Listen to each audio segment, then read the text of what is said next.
It's the beginning of a new month, and that can only mean one thing. It is time for your piping hot monthly Bitcoin digest. Let's jump in.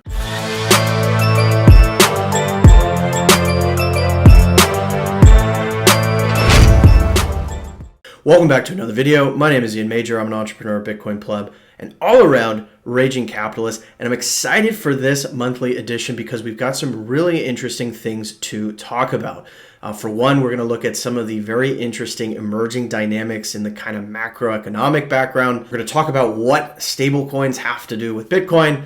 We'll talk through a new ESG attack, surprise, surprise. And we'll also talk about some of the upcoming announcements I'm looking for in the coming weeks. So you won't want to miss a thing. Welcome to those of you returning to the channel. And for those of you who are new, I welcome you as well. If you like this type of content, I invite you to consider subscribing and join us in our growing merry gang in cyberspace. I cover all manner of Bitcoin related content, including a whole slew of tutorials around how to acquire Bitcoin, secure it, how to run your own node, mining, news, analysis. You want it, I cover it. That is how this works. With all that out of the way, let's go ahead and jump into the meat for today.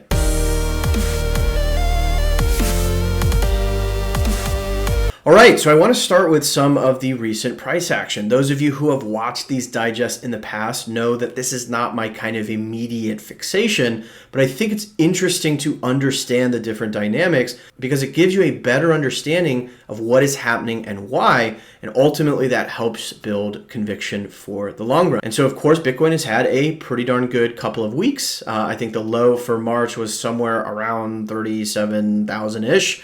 And it is now sitting at 47 and some change. And so one of the big catalysts and drivers of that is Terra. And so Terra is basically a stablecoin protocol. So they have a collection of different stablecoins, stablecoin being something that whose value is stable in relation to something else, typically fiat currency. So a very well-known example would be something like Tether, right? And so Tether, you would typically expect to have a price of $1. And so basically how the Terra stablecoins work is there's a separate token called Luna, and there's algorithmic arbitrage trading that happens to help maintain the peg. So you have this Luna asset that gets burned or minted to help maintain the stability and value of the stablecoin. And so what Do Kwon and the Terra team announced is that they would be buying 10 billion US dollars worth of Bitcoin to serve as a kind of yet another layer to their reserve system.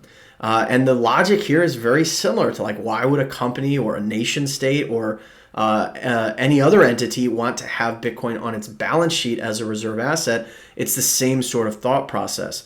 And so this is a very interesting development. I wanted to go into that degree of detail because I do think stablecoins are going to be a thing. Like it's totally unreasonable to think that stablecoins shouldn't exist while we're kind of in this current transition period from a fiat world into what is hopefully hyper-Bitcoinization. And even then, you may still have things like stablecoins for a very long time. This is a pretty interesting new source of potential demand for Bitcoin. It's pretty clear that the market is reacting very favorably to this move. And so I think you'll likely see other stablecoin protocols adopt a similar approach and have Bitcoin as reserve assets. And as that stablecoin grows in its market value, so too would the Bitcoin reserve. So it sort of serves as a kind of always-on source of demand, assuming growth in the overall market. Pretty interesting stuff. I think the latest I've seen as of the making of this video is that they've actually bought maybe between 1 and 2 billion, something like that.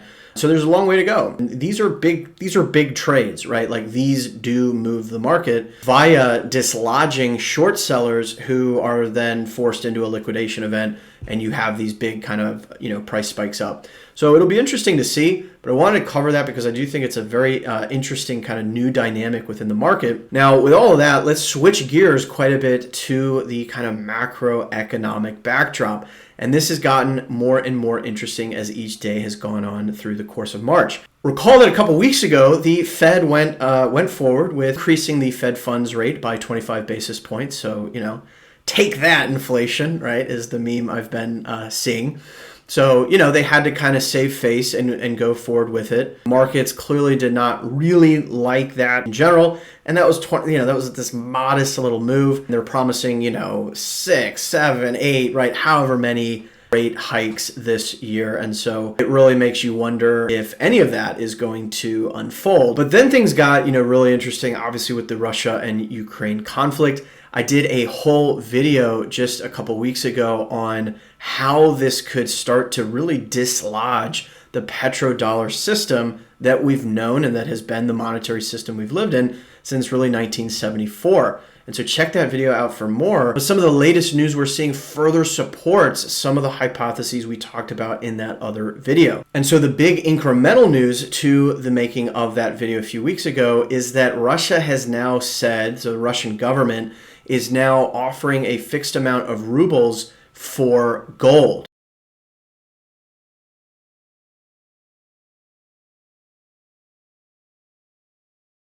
It's taking strides into backing the ruble with gold, essentially.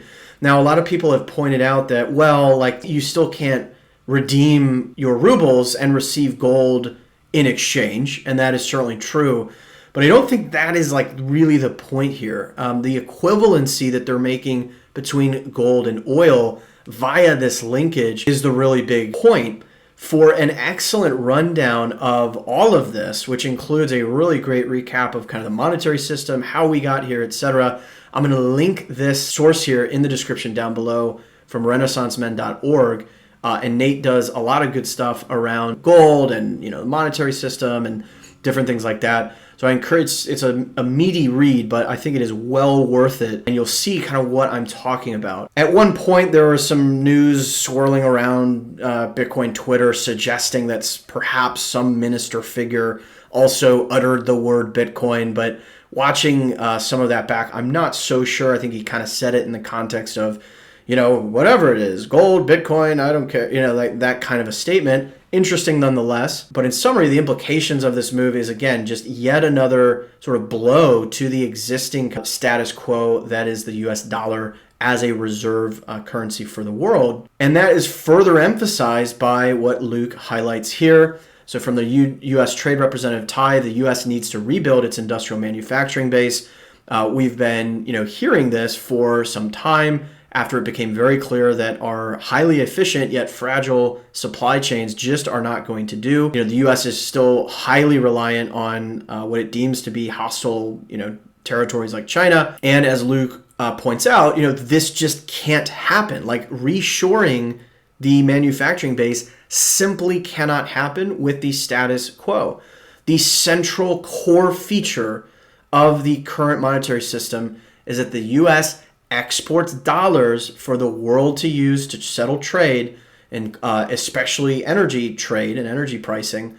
And in exchange, it essentially has to move jobs where wages are less. And so this is really interesting. I'm going to be watching this closely in the coming weeks. I'll probably do further deep dives on this as things play out. But again, more and more chinks in the armor of the kind of US dollar reserve status are forming. And I think you'll likely have perhaps a kind of Western cluster of trade and an Eastern cluster of trade. Ultimately, the world needs a neutral settlement currency. And there are only two options. There's only two. It's gold or it's Bitcoin. And I think you could indeed see a combination of both. None of this is financial advice, of course, but I think physical gold looks awfully interesting right now. I'm just saying, I know it's a bit heretic for me to say as a Bitcoiner. You got to look at the facts, and the facts just don't really care that much about what we all think. And we'll keep tabs of that in the coming weeks. The next piece I want to talk through is this latest ESG attack, right? And these are not new in the realm of Bitcoin. We've been talking about for years how Bitcoin mining is going to literally boil the oceans. And in fact, there was a news article written that by 2020, Bitcoin mining will drain all the world's energy, all of it. It's all gone, right? And of course, this is just hysterical nonsense from environmentalists and from groups such as that. We've, over the last couple weeks and months, seen Europe sort of posture and go back and forth and, proof of work's bad because it uses energy, this and that. I've done a lot of videos on why all of this is complete, total bogus. and all the things that people miss when they talk about Bitcoin and energy usage. So I would encourage you to check that out. But what's really disgusting is the latest campaign that is being driven by Chris Larsen, who is the co-founder of Ripple. Chris did clarify that this is not necessarily the viewpoint of Ripple. This is his kind of personal campaign, but no one believes that. It is abundantly clear that Ripple is essentially going to become a central bank digital currency. That is incredibly obvious for anyone who's paying attention. And so what Chris is proposing is $5 million out of his own pocket to fuel campaigns. The campaign is dubbed "Change the Code, Not the Climate." And so it's ultimately going to push for a code change to Bitcoin that would, presumably take it from proof of work to something like proof of stake. He's trying to get, 50 firms and core developers on board. And boy, Chris has apparently forgotten history. I would encourage anyone who hasn't read it to read the block size war for what happened in the past when you had, warring factions within the community arguing over a block size increase or not. Essentially the punchline there is that despite having 80% or something thereabouts of miners, as well as a lot of the big exchanges at the time supporting the move for increasing the block sizes, ultimately node operators or users pushed SegWit through a user-activated soft fork, and ultimately you had the hard fork that was Bitcoin Cash that has gone on to be a pile of worthless junk, and Bitcoin that retained its smaller block size. So that's a pretty enlightening history lesson that Chris seems to just be totally ignoring. I mean, the guy is obviously very wealthy, so he can throw $5 million at this, I guess, but that's nothing compared to what would be needed to really drive any sort of change. And so it's yet another ESG attack, but it's particularly disgusting given that it comes from within the kind of cryptocurrency community. Make no mistake, my friends, Chris and the entirety of Ripple is an enemy to Bitcoin.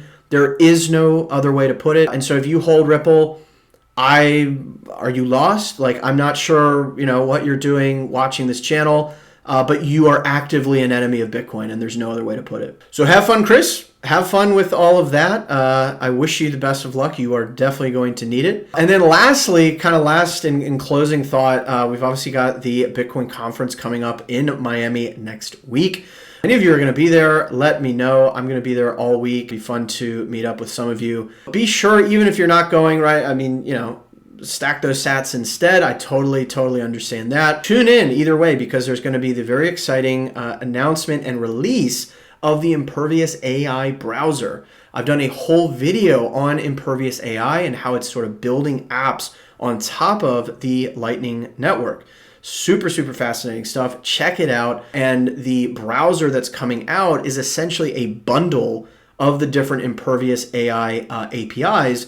And it is just truly action-packed. So check that video out. And I'm also led to believe that there will likely be a big announcement coming once again from Jack Mallers and Strike. And so I think there's probably going to be some pretty interesting stuff. Saylor just took out a giant pile of debt to buy more Bitcoin.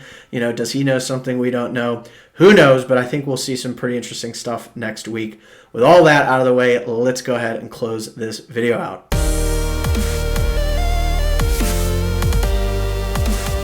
All right, there you have it. We covered a lot of ground as we always do. I'm curious to hear your thoughts. What are your thoughts on some of these topics? What are your questions? What would you like to see covered in future videos, perhaps as deep dives? Let me know in the comments down below, and let me know if you're going to be in Miami at any point next week. It would be great to connect. But for now, my friends, we'll go ahead and leave this here. I hope you found this valuable and interesting. If you did, you already know what to do. Smash that like button. Subscribe if you're not already so you don't miss anything in the future. As a reminder, every sat counts. And until next time, I'll see you then.